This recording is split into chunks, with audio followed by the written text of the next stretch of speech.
All right, looks like we're live. I'm trying this again. I just had an internet issue, but if this is your first time here, my name is Mark Shumsker. I am known as True Poker Dealer on YouTube, and this is my channel. And I have been working in casinos since 2007, and I've been a poker dealer, a poker shift manager, poker supervisor. I've actually spent most of my time while I worked specifically in the industry as a supervisor and shift manager. And dealer is definitely something I've spent multiple years at as well. But here I am nowadays. I'm on YouTube. I've been doing this for years where I teach people to be poker dealers on YouTube. And this is a little question and answer session that I do. I usually stream something live every Tuesday around 2 p.m. Eastern Time. A lot of them end up being these QAs where people jump in and anybody is welcome to throw something in the chat as a question, and I get to as many of the questions as possible, many as the comments as possible. David says, howdy, how are you? I always appreciate that you're here saying hello to me to start out. I'm doing great. Thank you for asking that.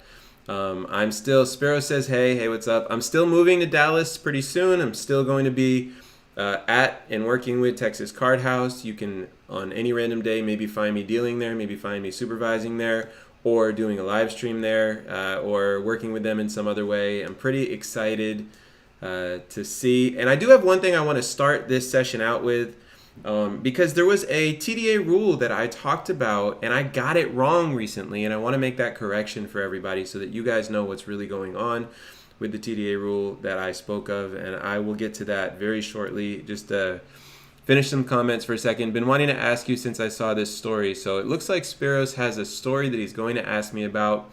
And as long as he gets it in there soon, I will absolutely respond to that. And then I'll get to the TDA rule that I gave the wrong information on. It's not really wrong information. It's just I said that the TDA had a different intent. And I'll pull everything up so that you guys can see exactly what's going on with that too. One of the reasons, I actually recommend to everybody that watches me, if you have Facebook, join the Poker Dealer Facebook groups that are out there. You find out a lot of interesting information in there. There's a lot of trolls, a lot of people that are in those groups that are just there to hate, but they do talk about a lot of topics in dealing poker that are pretty nice. So, yeah, so I'm curious what Spiros is going to ask. Patrick says, howdy from Dallas, Texas. That's awesome. And I do remember that you play at TCH, and I am sure that I will deal to you one day, and I am excited for that day to come. And I'm super curious for you to say, hey, I'm Patrick, that is on your live stream. It'll be like a face with a name. I'll love that. Well, since we're waiting for Sparrows to talk about the story. Oh, never mind. Here it is. Okay, not a poker question, but since you were a table game supervisor in the past, I was wondering if you can provide some insight as to what triggered this investigation. And it says, a former dealer of the Encore Boston here and two other guys got busted for stealing and cheating at Baccarat. Here's the link. It says, was it 20,000 plus winnings in 2 days? Seems like something out of the movies. It's crazy. All right, so what I'm going to do is I am going to open up a browser, and I'm going to let you guys see what I'm looking for. Let me add this as a window right on the screen. And pull it up. So it's just going to say new tab. Got it. All right, we say OK, and I'll put myself in front of it so that you can still see me here. I'll move myself off to the side a little bit so I'm not too much in the way. Shrink myself as well. All right, so we're going to look up. I get asked questions like this a lot. Encore, Boston. Let me see. What do I want to do here? Encore, Boston. I was going to say Baccarat. Yeah, it is Baccarat.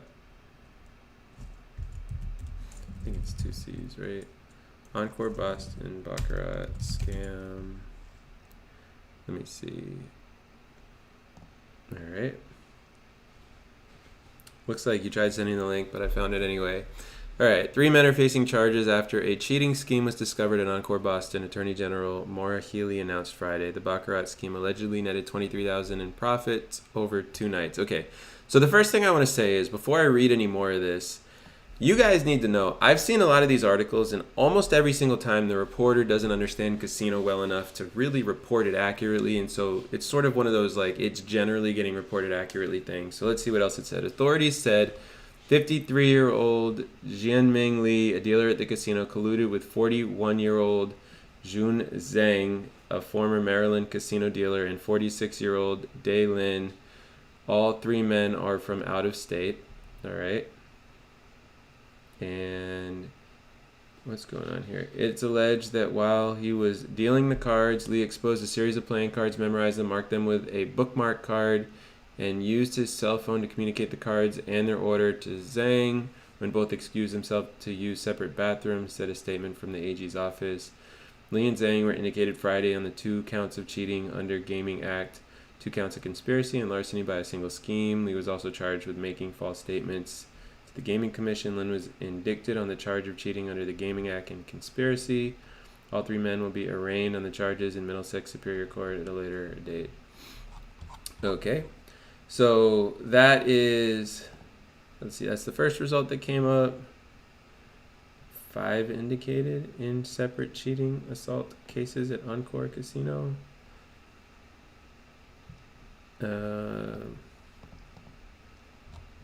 Let's see what this says. It's blank. You get that sometimes in these. Just either takes a while to load or I'll read full article. A grand jury handed up indictments. Interesting. All right. Well, so I'm going to give my thoughts on this, and then I'll sort of all right, so first, thank you for the question.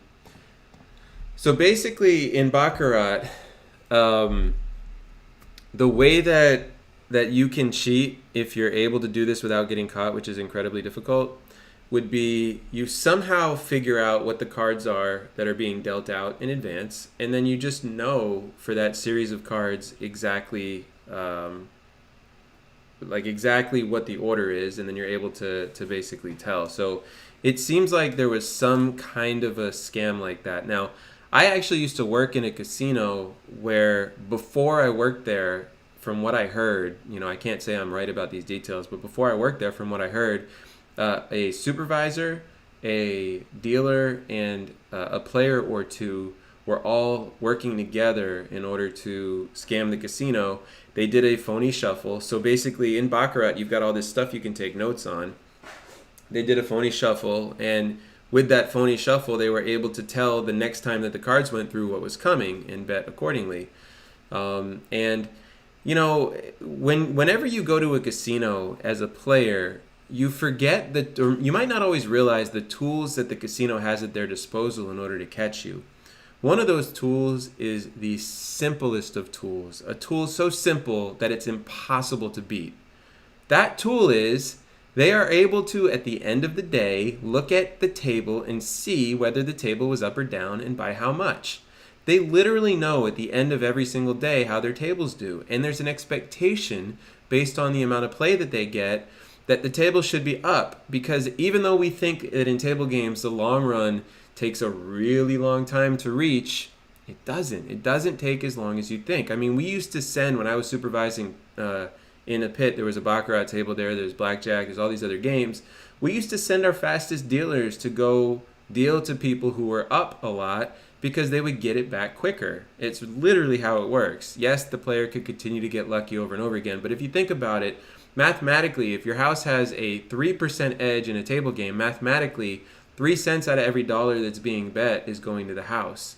And so it doesn't take long before that realizes itself. And basically, in this case, with this whole dynamic, the table, I don't know how they figured this out. I don't know how they figured out that these guys were cheating, but it's entirely possible that they just looked at the table's variance throughout the course of the day, and then they review the footage whenever there's anything that's outside the norm, such as the players winning a very large amount consistently, right? Like, if they seem to be winning every single bet and they don't mix in enough losses, it becomes suspicious. They investigate it because they don't want it to keep happening over and over again.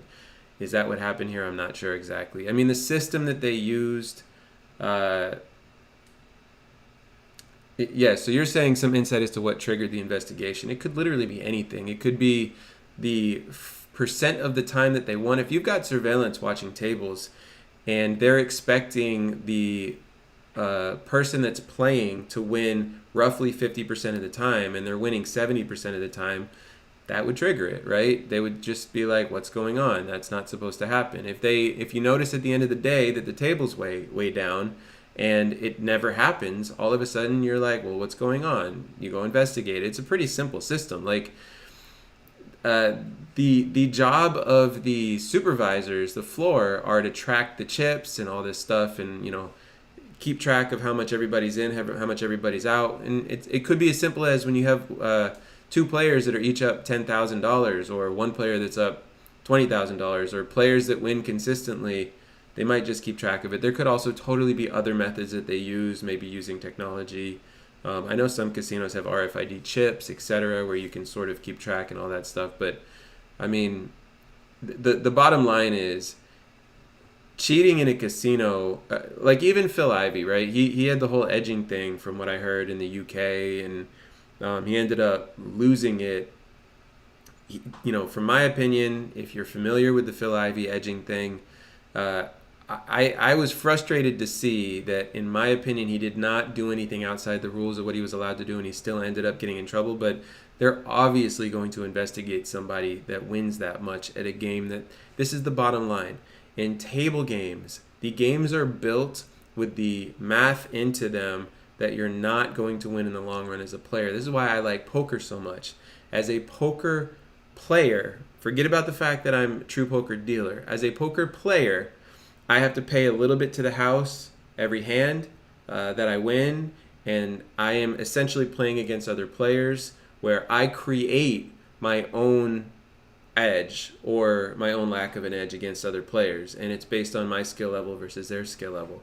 So that's all I'm trying to do as a poker player is create edges for myself, and they add up. So yeah, in table games, it could be any number of things that led to that investigation, but I will tell you this, as someone that's worked in table games as a floor, if I'm flooring and my table's down, I feel ownership for that, and I'm going to want to know exactly what happened. So anytime my table's down, I'm going to have to be able to answer that with a coherent answer, is what it comes down to. So hopefully that helps you gain that insight. Let's see. Do you prefer dealing cash games or tournaments, says David. Honestly, I love dealing tournaments when the downs are good. And most of the places that I work, the downs are good, so I always feel happy. Tournaments are interesting in the sense that you're watching different. It's just a different type of decision making, and it's a bit less repetitive. And the chip stacks keep rising and all that stuff.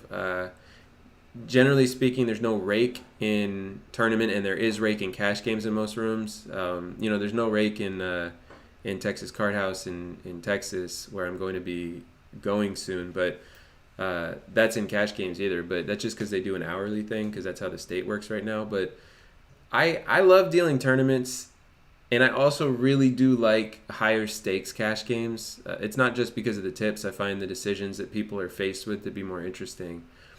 Basically, I'm a consumer of poker content in addition to somebody that works in the industry. There's a lot of people, employees in poker and even pros, that they don't really consume content. They're either grinders they're grinders at work or grinders that play, and etc. I'm also a consumer, so I like the things that are more interesting. Now, if it's a $50 tournament, I'm less interested. If it's a $500 tournament, I'm much more interested. $200 tournament, interested. It's fun to watch people play, and especially now, I did a live stream interview recently with Poker Pro Michael Lockey, and we were talking about becoming a poker dealer in order to become a better poker player. And up until I talked to him about this stuff, even though I've dealt a ton, I've never actually done the stuff that he said to do in order to improve my poker playing game while I'm dealing, and I am so excited to do that. And because of that, I'm especially more interested in the higher stakes games and the higher buy-in tournaments, because while I'm sitting there as a dealer, I will absolutely be ranging the players in the hands in my head in order to improve my overall decision making and ability. And I cannot wait to figure out how many times while I'm dealing, I will be able to know that I have in my head made a decision that was intelligent or not intelligent to learn from. So I'm very excited about that. Patrick says, what's a good deck for practicing? Are the Walmart bicycle decks okay? I hear that many rooms use larger bridge size cards. A good deck for practicing, I always tell people I recommend getting Copags right off of Amazon.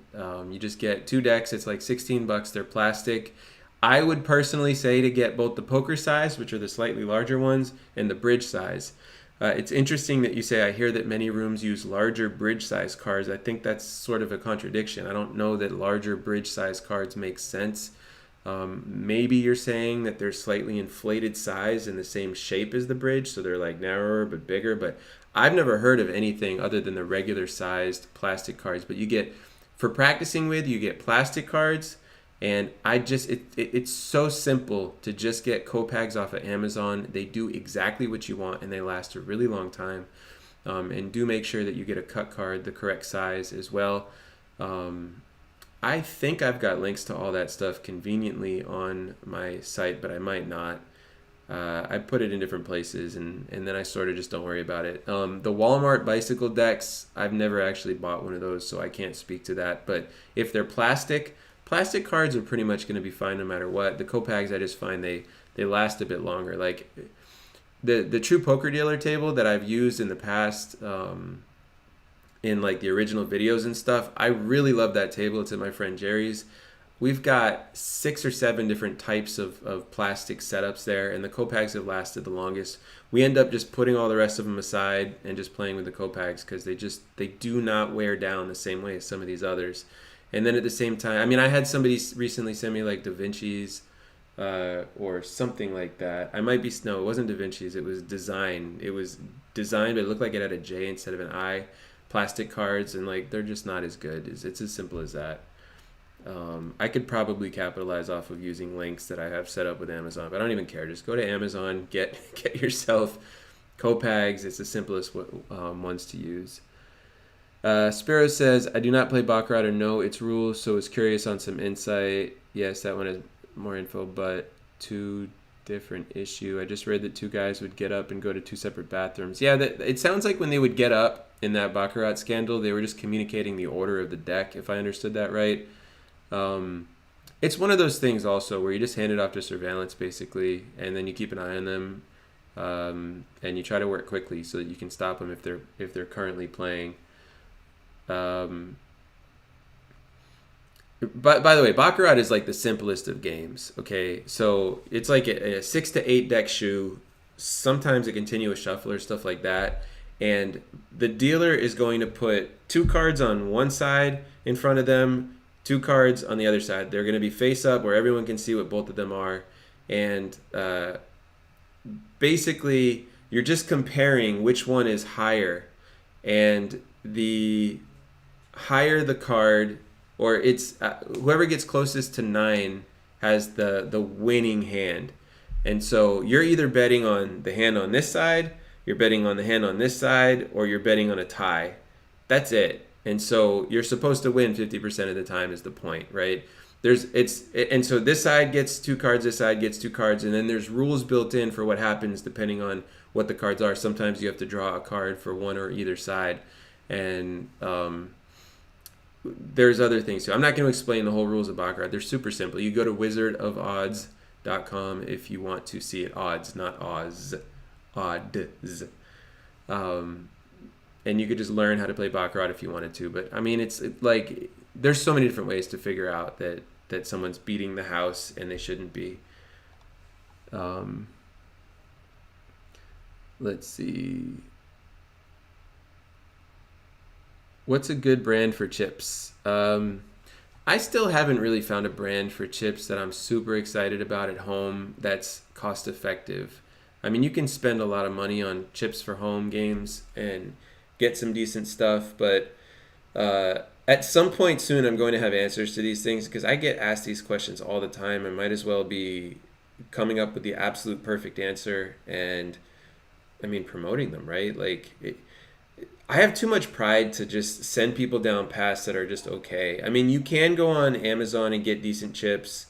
But it's like you either have to spend. Well, actually, let me tell you this story. So I spent $800 on a set of chips. I think I spent 30 something per chip, and they were called the Pharaohs. They were supposed to be like the Paulson brand. I got it through Apache or something like that, and I loved them for a year, and then they all started to break apart, and now I hate them because I have all of these chips that are just breaking every time I try using them for anything. So then I bought myself recently a couple of, I think it was Ace Casino was the brand name of it, and I got them one Black Friday, and those chips are fine. But most of the chips that you're going to get on Amazon do what you want them to do. So I would generally recommend go on Amazon, figure out what your price range is that you're willing to spend, and then just get some chips. And if you want a really sophisticated set of chips, I would actually go to something like, what is it, Alibaba or something, where you can get this stuff directly from China. And then you can sort of customize it, get large denominations if you want a real large, sophisticated set of chips. And you can work with the vendors there. It'll take a little bit to go back and forth with them, but you can get custom designs and all that stuff, and it takes a while to get there, but I'm sure you get something great after getting samples. Make sure you get samples first. You'll figure out everything that you want. One day, I'm going to have a great set of chips that is both, with the utility of it is on point, and it's also going to be collectible. I work toward that all the time, but I'm actually waiting until I get out to Dallas. I think that when I get out there, I might be able to work with some people I know there and get something really cool, because one thing that I lack is the familiarity of ordering stuff directly from China, and that's about to change. Let's see. Any mention of edge sorting? I don't think it was likely that edge sorting was what they were doing in this, especially if they were going to the bathroom and comparing notes. They were just, it seems like they were just figuring out the order of the cards. And once you have the order of the cards in Baccarat, you're able to tell, oh, this is going to result in player winning. This is going to result in banker winning. This is going to result in tie. And you can just tell if you know how the cards come out.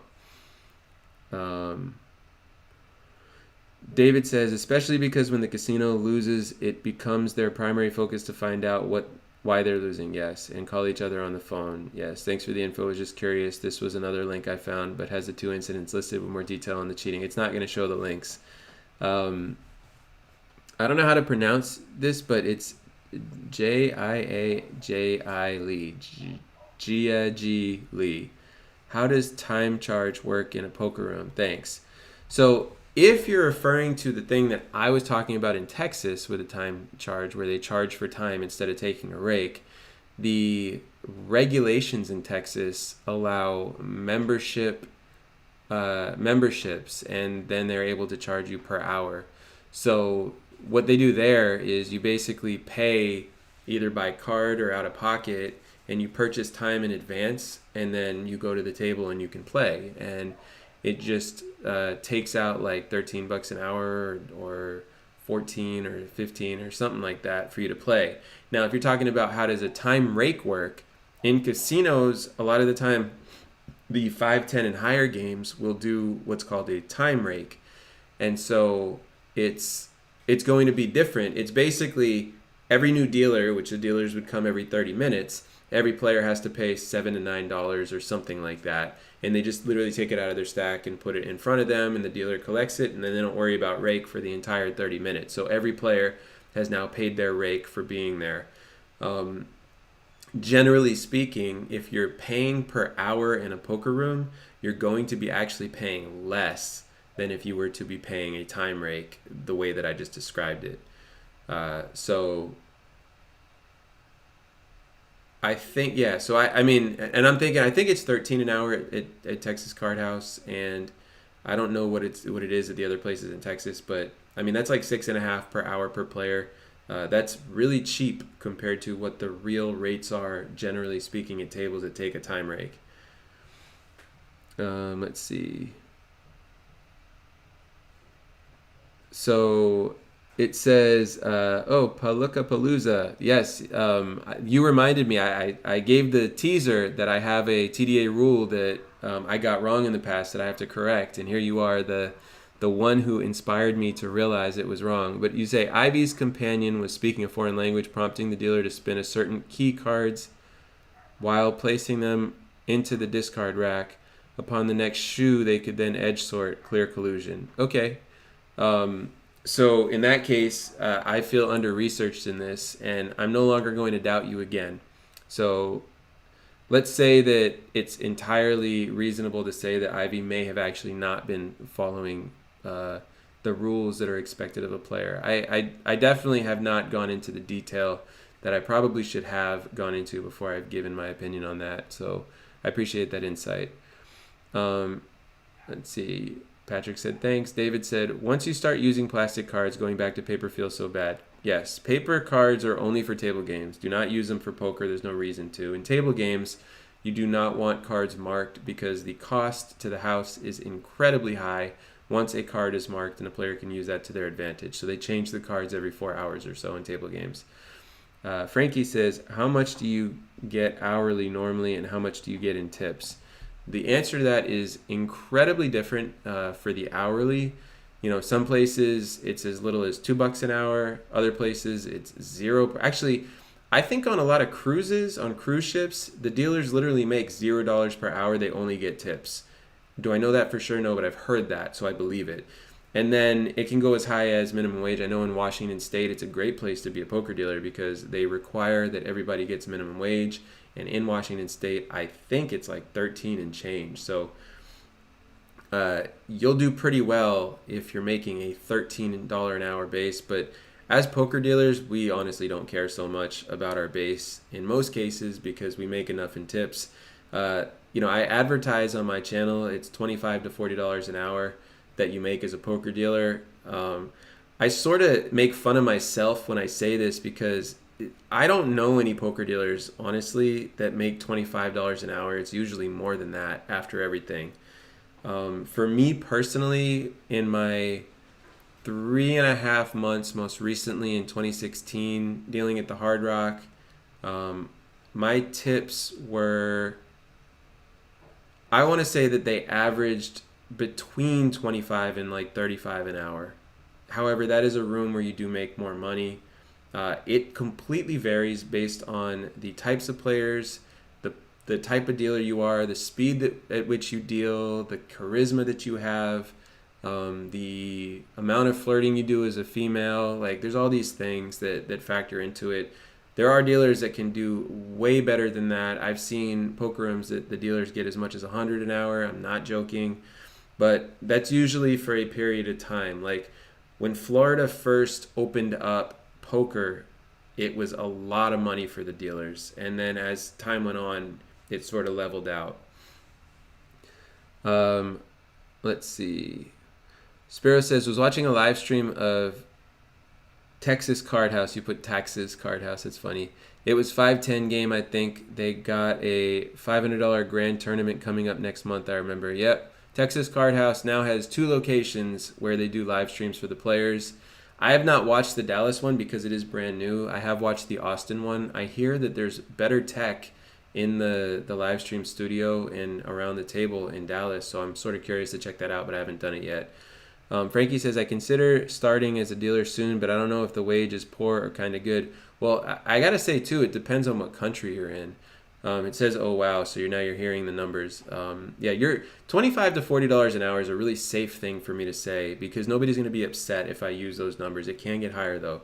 But, yeah, $25 an hour is a pretty fair thing. You'd have to go really slow and be really not liked in order to get less than that. That said, I can say with certainty I have worked in a property years ago where we did pool tips with table games, and I got 16 and change an hour for that. That was in 2007, and I don't know of any other rooms that are like that. Most of them, it's 25 plus. Let's see. Spiro says across the state with the final table in Dallas. Yep. David says I have 1,300 Ace Casino chips. They get a lot of hate, but do the job at least a while, or it lasts a while. An upgrade from the typical dice chips. Yeah, the Ace Casino chips I think are the same ones that I use, and they're totally fine. Now, if I were running home games regularly, I might spend a little bit more money on something that was sort of more awesome, but they're fine. David says, I live close to Montreal. Playground Poker Club rake is 10% and a cap of $9 a hand. Should players stay away from a 1-2 game like this? Well, maybe that's what Frankie said, oh wow, too. So $9 a hand is quite a bit. I'm not sure if you're saying they take like 6 and 3 maybe, so it's a $6 rake and a $3 jackpot. I'm not sure exactly what you're saying there. I would guess that the rake is not $9. That I would guess that, I would guess that it's like 6 and 3. But tell me if I'm wrong. If it's actually $9 rake, it is high. The real question is, you're asking, should players stay away from a 1-2 game like this? You know, I've had conversations with, Poker Pro Michael Lockey, who I do the live poker coaching channel with on YouTube, and he has a good point. He says, if you're thinking about playing 1-2 no limit, because of the maximum hourly rate that you can get as a poker player at that game, you might want to consider just dealing anyway, because you're going to get more per hour as a dealer than you will as a 1-2 no limit player. But to me, 1-2 no limit is not a game to play long term. It's a game to learn how to play poker, and then you up your stakes if you're trying to learn to play poker. So paying $9 a hand is a lot. It makes it harder to beat that game for sure, but your hourly max was already capped by the fact that you're playing 1-2 no limit. 1-3 and higher are probably better games, and if you're trying to really make money, then 5-10 and higher are really where it's at. But yeah, I mean, I think a 1-2 is a game to learn anyway. So once you can beat 1-2, then you move up is really what I would say. Gia G. Lee says, thanks, I'm working on open a poker room. Do you think player will like door fees more or time charge more? Rake is illegal for poker rooms. So I don't know where you are, but wherever it is that your location is, I'm assuming it's, well, yeah, if you can say where you're thinking about opening, and I could speak a little bit better to it, but the bottom line is, if there are not a lot of poker rooms in an area, people will do whatever it is in order to play poker. So the question then is, what can you make more money in, and what systems do you need in order to set it up, etc. I do consulting for new poker rooms. I've done that a handful of times, and I enjoy taking on new clients for that. And so it might make sense for you to reach out to me. I'm going to put my email here. There's a lot to the answer to these types of decisions, but that being said, if you can't charge a rake, I think the best thing to do would actually be to combine door fees and a time charge. I mean, just do both, because you will get more money. You're in Ohio. Oh, interesting. Now, I know that there are a handful of casinos in Ohio. I know that Penn National Gaming is out there. You're saying that a rake is illegal. I know that they take rakes. So now I have more curiosity to try to figure out what it is that your situation is. But yeah, if you're trying to do what they do in Texas, for instance, they do both a membership and they do hourly. And I think that those systems work pretty nicely together. But they do that because that's what the regulations say. I'd be curious to see what your regulations are. I'd be curious to see how you're able to open a poker room in Ohio and also not be able to do what the existing poker rooms are doing. And it's possible that they're tribal casinos, and I just didn't realize that, but I think they're owned by Penn National Gaming, so that wouldn't seem right. Palooka Palooza says, recently 2 people asked me to teach them to deal. I have 13 years experience but need some type of training manual to help me teach. Do you provide this service? I have a manual that I do send people. If you send me an email, same email down there, I can send you that manual. Yeah, I don't mind doing that. Sparrow says, maybe we'll see you on one of the live streams with, I don't know what I don't know what this means. Maybe we'll see you and on one, if the live streams, it's like you did voice to text or something. Frankie says, oh wow, do you know if it is possible to get a visa in the US as a dealer? To know if that kind of thing is delusional. Thank you so much for your answers. I know 0 casinos that do that. Let me see. Getting a visa in the U.S., I think you're talking about like working here under like an H-1 B or something, whatever it's called. There's too much turnover in the casino industry for casinos to worry about that type of thing. It's not really like being a poker dealer has specialization to it, but it's not like 2 years or 3 years of training where they sort of don't have a choice. You know, being a poker dealer, you learn in 2 months or less. So they don't generally worry about that stuff. Nobody's that interested in giving somebody a visa to come out here, is my point. It's a good question. Let's see. David says $9 rake and $2 to jackpot. That is incredibly high, but let me tell you something. Playground Poker has a great reputation, and they seem to do a good job running it. But I'm going to be honest, $9 rake and a $2 jackpot would make me uncomfortable as a player. There, I said it. Maybe, I mean, the highest that I feel like I've seen is like 6 or 7 and 2, and that feels high. 5 and 2 seems like something comfortable to me. 6 and 2 is more modern, and 9 and 2 is like a home run. But if any place can do it, it's Playground. They do things really well, but that's a lot. Spiro says, sorry, I hit send in the middle of typing my comment. I meant maybe we will see you in one of their live streams when you're there. Exactly. Okay. Now I totally get it. And yes, that's totally possible. David says, Frankie, are you Canadian? And Gia G. Lee says, I'll send you an email. Great. Frankie says, David, haha, no, but I've been living there for 1 year, half a year ago. Why are you asking? All right, I'm going to let you guys chat with each other. Now, I want to pull this up. This is the thing that I got wrong, where I recently realized my error, and I want you guys to be able to see this. So, let's see. This is something in the TDA rules that I made a comment on in a recent live stream a couple months ago, and I was not correct, and I'm going to fix that now. All right, so right here, this is too big. Let me shrink it down a little bit. Get this out of the way and get me out of the way.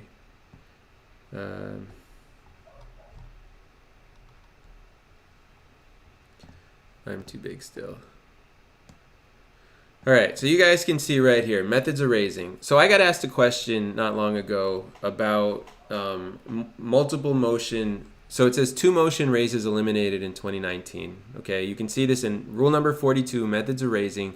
Down toward the bottom, it says, note, 2 motion raises eliminated in 2019. What does this mean? It means in the TDA, this is not every poker room, but in the TDA, in no limit or pot limit, which this would be true for limit as well, it used to allow a person to say raise, put the call amount out there first, and then go back and make a raise amount behind that. And here it says, as of 2019, 2 motion raises are eliminated. And so I said, oh, that's referring to something else, which it turns out that even longer ago, there used to be a rule where a player, even in a cash game or a tournament, if they had large amounts of stacks of chips, they would be able to say raise and then keep going back and forth as long as they do not stop and they can keep a continuous motion that they're going back and forth with chips. And then when they're done, their bet's over. That was eliminated a while ago. I actually thought that's what this was referring to. But in reality, nowadays, the TDA says that you can no longer go say raise, put the call amount out, and then the exact call amount. You cannot do this anymore. And then you can no longer raise on top of that. And in order to figure that out, I had to go to, and I'll show you guys this too. In order to figure that out, I had to go here. Let's see. So I had to go here to the TDA rules. You can see what I have here. It's Poker TDA. Let's see, can we see this? Yeah, we can. All right, so I'm still there, that's good. All right, so I'm going to TDA Poker Rules. You can go to pokertda.com and see this stuff for yourself anytime you want. And I went down to the older Poker TDA rule versions. Can you guys see this? Right down here, there it is. And I clicked the top one, 2017. And then I went and I am going to choose the long form. Let me get myself out of the way a little bit. I'll put myself over here. So I'm choosing the long form red line rules. And if we go down to this, I think this was 46 back then. Yeah, you can see it right here. So if you see what the rule used to say, get myself out of the way again. Methods of raising.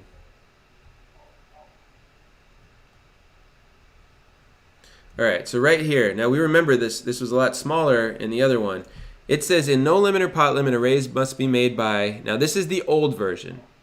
It must be made by A, pushing out the full amount in one motion, B, verbally declaring the full amount prior to pushing out chips, or C, verbally declaring raise prior to pushing out the exact call amount, then completing the raise in one additional motion. In option C, if other than the exact call amount but less than a minimum raise is first put out, it will be ruled a minimum raise.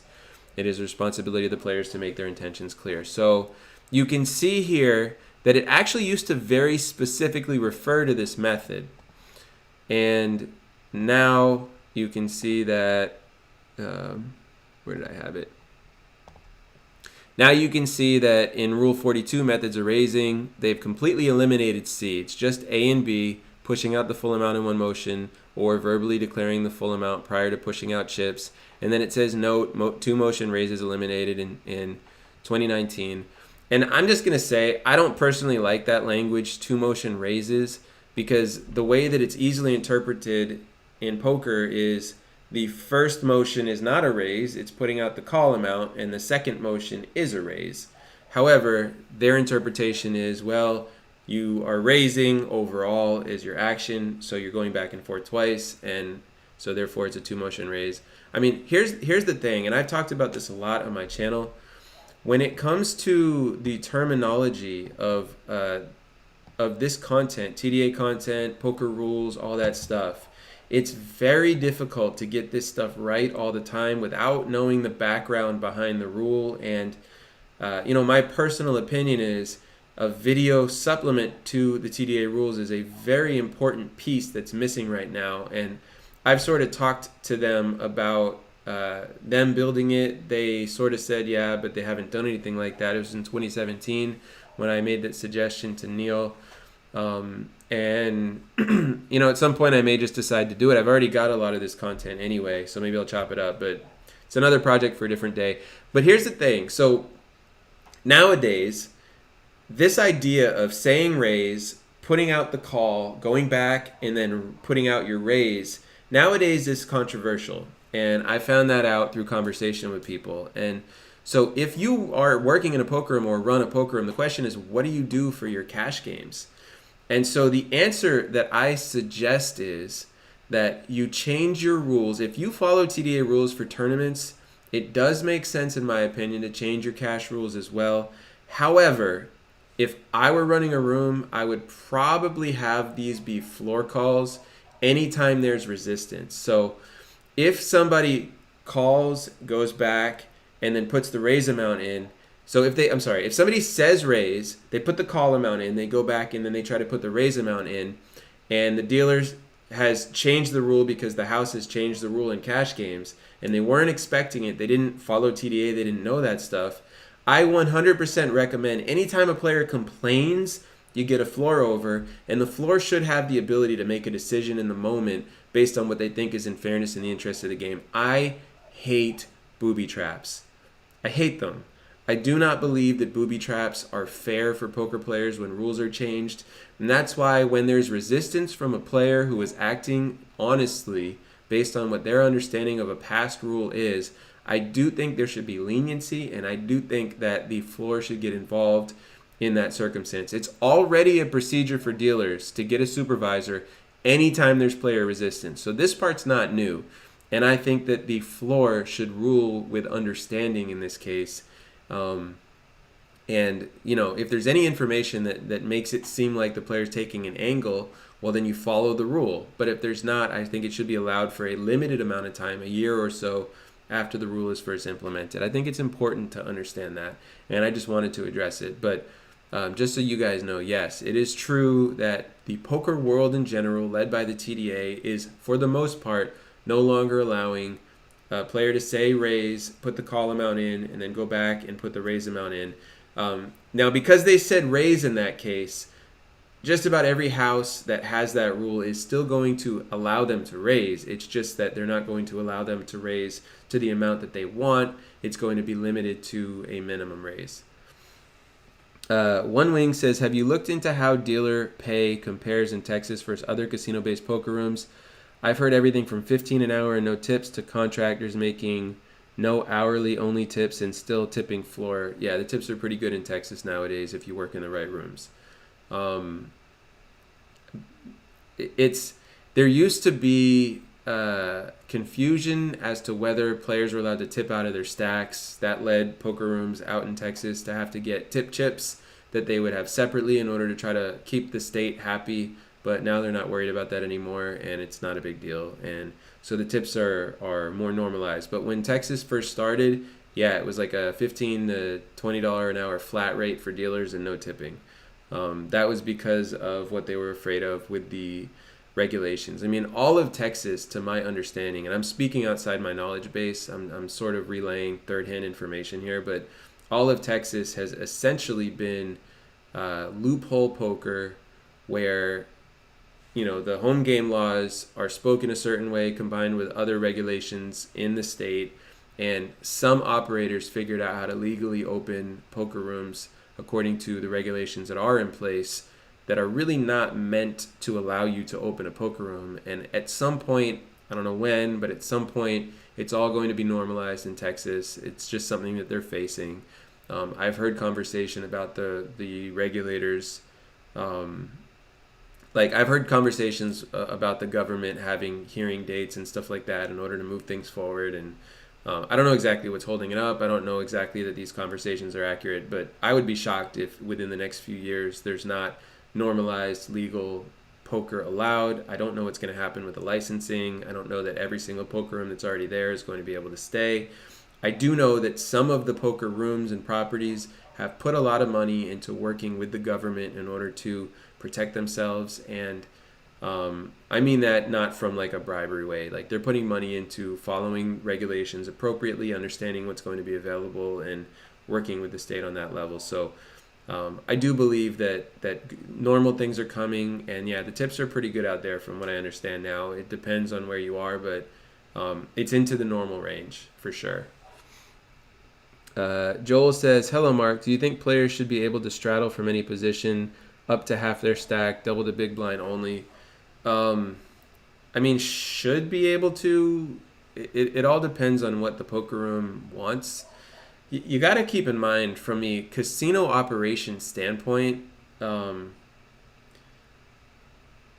there's all these different factors, right? Like, it's bad for your room if you have 3 tables and that's all you, or I'm sorry, if you have 10 tables but most of the time you only get 3 games, it's bad for you to allow large straddles because it'll kill your game quicker. People will run out of money faster, and then you'll have less tables. It's all about getting the players to play in a way where there's enough in the rake each hand to take a rake, as long as you're raking, and the games don't get killed. You just want the game to keep going. You know, you make a certain amount per hour per table, and you're in the business of opening tables. That's all that you're doing. If you're taking an hourly rake, then you don't have as much incentive to. Yeah, you just in all cases, allowing crazy straddles change the game a lot. To protect the players, I would say I like the idea of just a regular straddle where there's one straddle. I've sort of gotten used to allowing players to straddle from any position, but it's sort of annoying at the same time because it does change what your expectation is. But allowing like more than double the big blind for a straddle creates all these dynamics too that are sort of whatever. I guess here's what I'll say. Whatever the poker rooms are doing around you is probably what you're going to have to do in your poker room as well if you're running a poker room. And if nobody's doing anything around you, then it's probably best just to allow a straddle under the gun and sort of shrug your shoulders and say, well, this is all that we allow. But I'll tell you this, once the poker rooms around your poker room start allowing button straddles, you're going to have to probably allow it too, because then everybody seems to want it. The players like button straddles. It gives them more action. They feel like they're in position. It's not exactly a plus EV bet for most people, although sometimes, depending on who is in the blinds or who might be in the hand, it might make sense on your button to put that money in blind as well as a player. But I would say,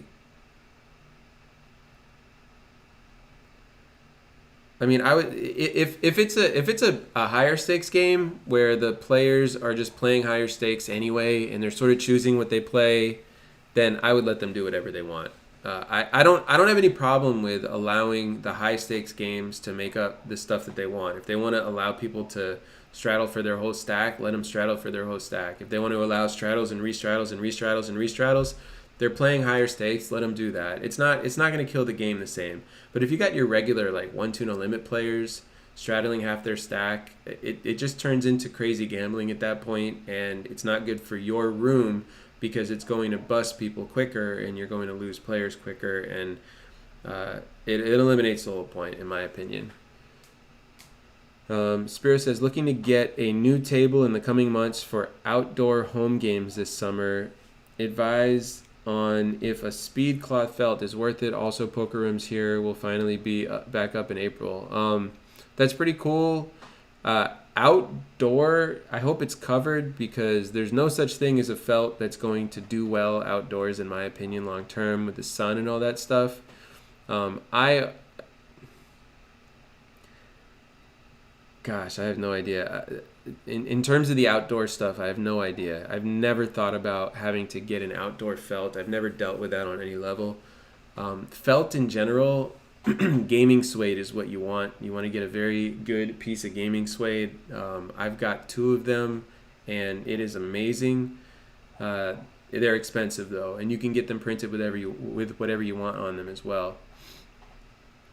Speed cloth, I should say this. I hate speed cloth. Speed cloth is like going to give you burns on your knuckles if you're dealing in stuff. It's just, I mean, maybe there's some speed cloths that I don't know about, but the ones that I've seen and used in home games, they're very unpleasant to touch.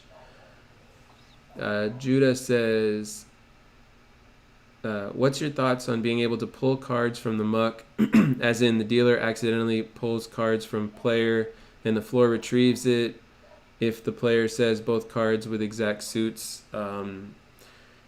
So I used to hate that with a passion, and I still think I do. It's just that I've actually seen them do that on a televised thing, and I was blown away when they did it. I don't know if it was the WPT or the WSOP, but basically anytime I watch the top professionals do it in a televised event, I question my own belief system when it comes to what I think is right. Here's the thing.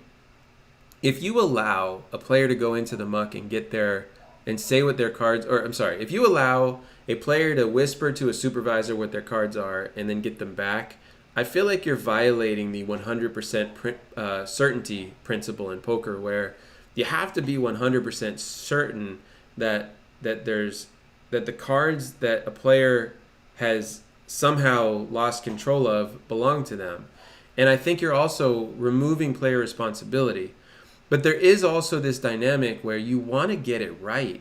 Like, well, what happens if the player had their cards here and their cards were protected because their finger was on them and they got swiped out in some crazy circumstance and they ended up in the muck? I mean, there's the ruling, if a hand is protected because you get your hands on it, or a chip or a card cover, is supposed to be that you get every dollar back that you put into the pot. But even that's not fair if you had the nuts, right? And you're after the river and it's a big pot. But I cannot, look, the circumstances with which the cards made it into the muck are really important in this case. And I can't think of a ruling off the top of my head where I would ever support a player whispering to a supervisor what their cards are when they're completely in the muck. That being said, the circumstances that I'm usually being asked about are not that specific. It's more like one of the cards maybe touched the muck a little bit, well, then you can say that they're completely retrievable. I mean, there's all these different variations on it. So it's much easier for me to, like, let's say that someone sends me a video of a floor ruling and I watch the video and respond to that. That's a lot easier for me to do than to come up with a hypothetical where there's a bunch of relevant information that's missing. But in general, I would never, unless the circumstances are something outside of what I'm picturing, I would never support a supervisor actually going into a muck where the cards are all mixed together and uniform and actually pulling those cards out. It seems like it's impossible to know with 100% certainty. I mean, for example, before the supervisor got there, the player to their left could have told them a card that they mucked without anyone realizing it, and then they get that card and now that's their hand. It just doesn't seem like a reasonable thing where you can know with 100% certainty that the player is not lying. Let me see. Joel says heavier cards for outside. So I've never heard of that, but that is an invention that needs to be made. I had to do a session with somebody, a one-on-one session where they were asking me how on earth they're supposed to deal outside when the cards keep blowing because the wind's blowing and they're outside in Washington in tents. And it's like, I felt bad for him. It's like, well, this is new territory. Heavier cards would be a great thing for some situations, and I love that idea. I don't know how they would feel and everything to deal, but that would have been a great solution. I think they should be created. Palooza says, during COVID, some rooms are going 7-player max for tournaments. This means that the final 2 tables will be 4 and 4, while blinds are huge. Good for tournament poker.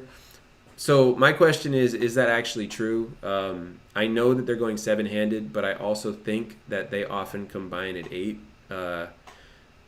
And I could totally be wrong about that. But that being said, I mean, we're already familiar with 6-handed tournaments, even live. I've seen plenty of those. I don't really see a huge downside to the final 2 tables going 4 and 4. I mean, if you're playing in a poker tournament, you are trying to get down to final 5, 4, 3, and 2 places, and therefore you're trying to actually play under those circumstances at the final table.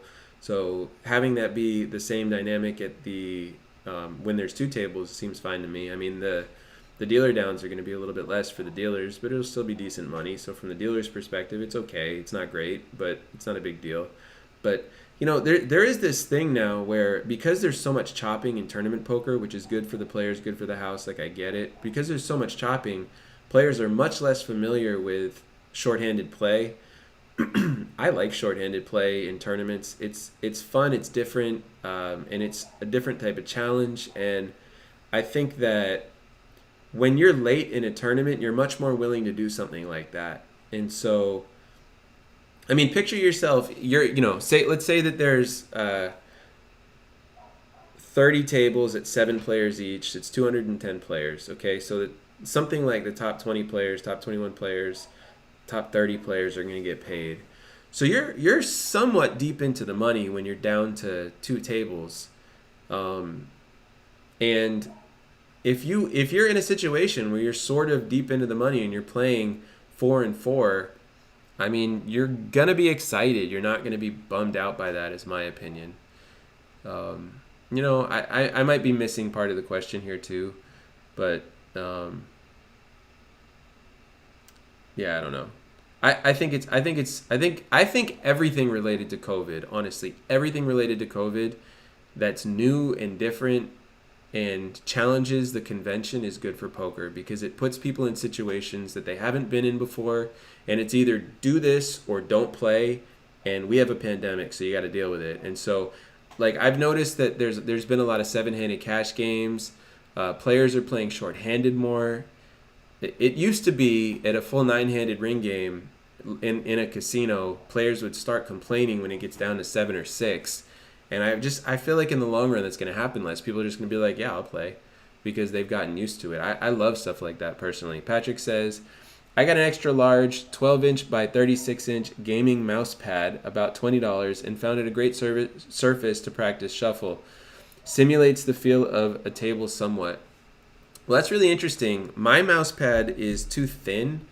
I have this very large mouse pad, and it's very, very thin.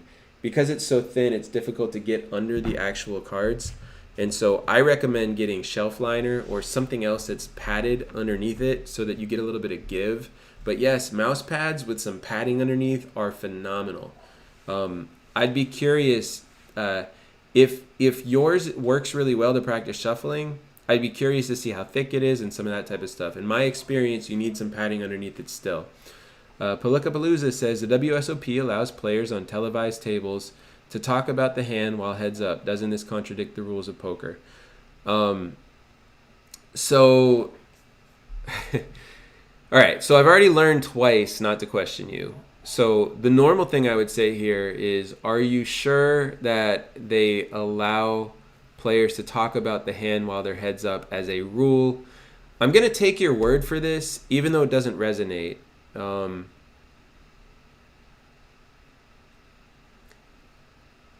Here's the reality. When your heads up at the end of a tournament, or if your heads up in a cash game, once you get down to heads up, you're not affecting anybody else. There's nobody else in the entire tournament that's going to be affected by this. The reason that they do not allow it up until that point in a tournament is because even if you're playing against one other player, every single thing that happens in a tournament affects every single other player that is still in that tournament. So if you end up losing chips to this player over here 6 hours ago, those chips that they end up having can affect, an all-in later on or something like that, right? If that player ends up playing against somebody else later in the tournament, the amount that they have in their stack as a result of this thing that happened earlier in the tournament ends up mattering. So if you're down to the final two people in a tournament and there's nobody else that's going to be affected by it, logically, it makes sense that you would be allowed to do things of that nature. I haven't actually heard this rule, but I also haven't paid close attention to the final table when players are heads up to see if there's any differences like this. But I don't believe it actually contradicts the rules of poker, because the rules of poker are basically saying that you are not allowed to affect other people. And so cash games for the longest time, you were allowed to talk about your hand, even flip over your cards when you're heads up in a cash game. And they ended up doing away with that in most places, because then people would start doing it in tournaments too and getting penalties, and they would start doing it when they were multi-way, because all that they saw was they learned that you can talk about your hand and do all this stuff when you're playing poker, and they didn't understand the rest of it. It's very difficult for the average poker player to truly understand what it is that they're seeing and to apply it properly. So they did away with it, not because they felt like it was a problem in a cash game when two people are heads up. They did away with it because it affects other things for the most part, and it makes everybody's life more difficult that is working in the industry and playing. And it made it a lot harder on the dealers to allow that too. So, I mean, ultimately though, yes, you do get a penalty in a tournament for exposing your hand, because that information can it's a very strange dynamic, honestly. It's supposed to be one player per hand, and ultimately when you're heads up, it is one player per hand. And so realistically, I think that the WSOP has a responsibility to create rules that are within the integrity of fairness and competition. And I do think allowing the last two players to talk about their hand while heads up is within that spirit of competition, and it does not have any true negatives, other than the one that I just said about people seeing it and being confused, and maybe their reputation and some of the hate or dislike. I mean, the WSOP has Jack has done a couple of things that have sort of turned people off, and I sort of understand where he's coming from. I've talked about this stuff, but their reputation is not perfect, and so something like this can actually challenge their reputation. But at the same time, I do think that it's the correct decision, not worrying about perceptions and reputation, to allow players to do that when they're heads up in a tournament.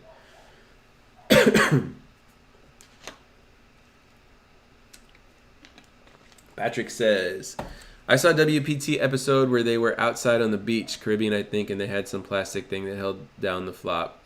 Yeah, they use those in table games too.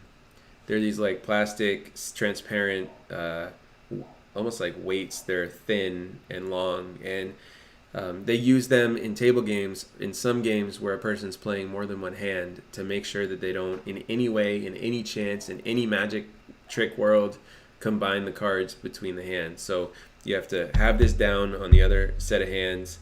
This plastic thing just keeps it down, and then that probably would have been a good idea. But the biggest problem about dealing outside with wind was during the pitch, while trying to pitch the card to someone, the card would go flying up because it was already in the air. So it wouldn't really solve that. Let's see.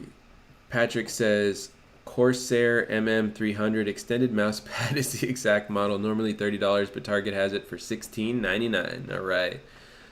Interesting. If anyone wants to try and buy that, you can both work on your computer and also practice shuffling while you're watching videos or something like that. Any surface that can be used to practice is a good surface to me. Johnny says, what do you think about cap on rake? On some tables over here, there's rake, which depends on amount of players on the table. I'm curious how it is somewhere else. Most casinos just have a cap on the rake. A $5 max rake is common. 6 is a little bit less common. 7 is even less common. And apparently in Playground in Canada, it's a $9 max rake. On cruise ships, it gets as high as 15 that I've seen. In some games, I've seen it uncapped. Here's the thing. Poker pros are very unlikely to play in an uncapped game unless the play is just that bad. And on cruise ships, it's generally that bad. People are there trying this thing as a novelty that they would not otherwise do while they are stuck on a ship or intentionally stuck on a ship. But I've never heard of there being a rake depending on how many players are on the table. The only thing that I've heard that's remotely related to that is when you have a regular rake structure, let's say that it's 9 players at the table and it's a $5 max rake, when it gets down to sometimes below 6 players or 6 players or whatever the poker room says, if a player asks to reduce the rake, they will do that. But yeah, most players have a fixed amount. Patrick says $9 Canadian is like $5 US, I think, so it works. Sorta. You're also winning less, though, if that's true. So it still ends up being the same percentage. But yeah, I think that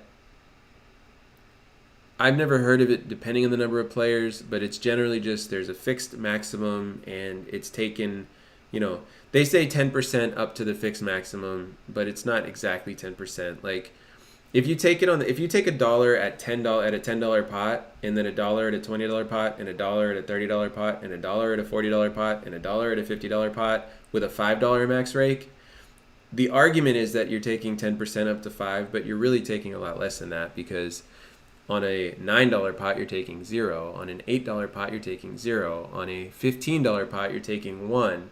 It's only 10% if every single pot ends in an even number. That's why a lot of these rooms have gone to taking it on the 6s. So a dollar at 6, a dollar at 16, a dollar at 26, 36, 46. It's because now you're actually taking closer to a 10% rake, because it sort of works itself out better that way. It's still a $23 pot is still going to only be $2 if you're taking it on the 6s. So it's 24, so it's 25. However, 16 is going to be a $2 rake. So now you're taking slightly more than 10% in some pots, and it's balancing itself out to about 10% overall. And that's only up to the maximum. If the pot's a lot bigger, you're taking considerably less than a 10% rake. Let's see. I'd be curious to know more about that dynamic that you spoke about, Joni. I don't know how to pronounce it. It's Jony. Next one is Paranormal Cow. Are rule sets based more on the WSOP or the poker TDA? Who has more influence on rules are actually enforced at a casino? Well, the WSOP and the TDA actually work closely together. At the end of the day, the WSOP has a unique set of circumstances that they run into, just like every single poker tour. So their rules are not 100% in sync, but for a very long time, the WSOP had the upper hand in that. because they existed before any other entity. And over the last however many years, maybe 5 to 10 years, the TDA now has more influence. And it's because they do summits, they do all this stuff that includes all the heads of poker rooms around the US and the world. And so people fly in from all over the place in order to be a part of these discussions. And the TDA is a very well-run organization, and their goal is different than the WSOP. The WSOP is meant to run tournaments well. The TDA is meant to create rules for high-stakes tournaments. So the WSOP gets a lot of benefit from the TDA as well. But the WSOP does have its own rules. They're more and more similar to what the TDA does as time goes by. The WSOP has a huge influence on what the TDA does as well. And the TDA rules are a great place for anybody that's trying to figure out how to run a poker room or wants to know what makes sense to do in different situations. It's a great place for anybody to go and learn what's typically done in the industry. There's a ton of experience that's gone into what the rule sets are in the TDA, but please remember, it is only for tournament that they have these rule sets. They do not have a cash version because they do not run cash. But yeah, TDA has more influence nowadays. WSOP still has a ton. Fidgman says, I don't know if I'm pronouncing that right either. That's basically all I do on my mouse pad when I have online school. Awesome. Patrick says, but $9. Oh, right. We already read that one. So I've gotten through all the comments. It took a lot. I'm sort of tired now. It's been about almost an hour. How long have we been running for? An hour and 10 minutes or so. I'm going to say we're going to start wrapping it up. And I appreciate everybody for coming on here and asking all these questions. Just to remind everybody, I'm going out to Dallas. I'm going to be dealing there a bit. I'm going to be supervising there a bit. I'm going to be true poker dealer there still. All this stuff's going to continue to happen with my channel. I'm very excited to keep things going and start networking more. And what better place to go than Texas, where there's a lot more flexibility to do things that make sense in poker. That's the thing for me that I love about it, because there's not fully established casinos where they create rules and procedures for slot machines and table games. This is all about poker, and it's more run like a business. I'm really excited for all this, and I'm excited to see what we can get into.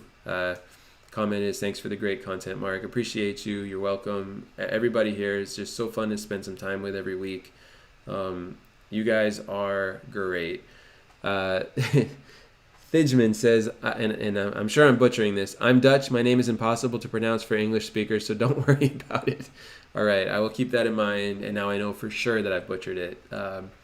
Well, at least I care is all I can say. So thank you guys very much. As always, I will see you guys next week.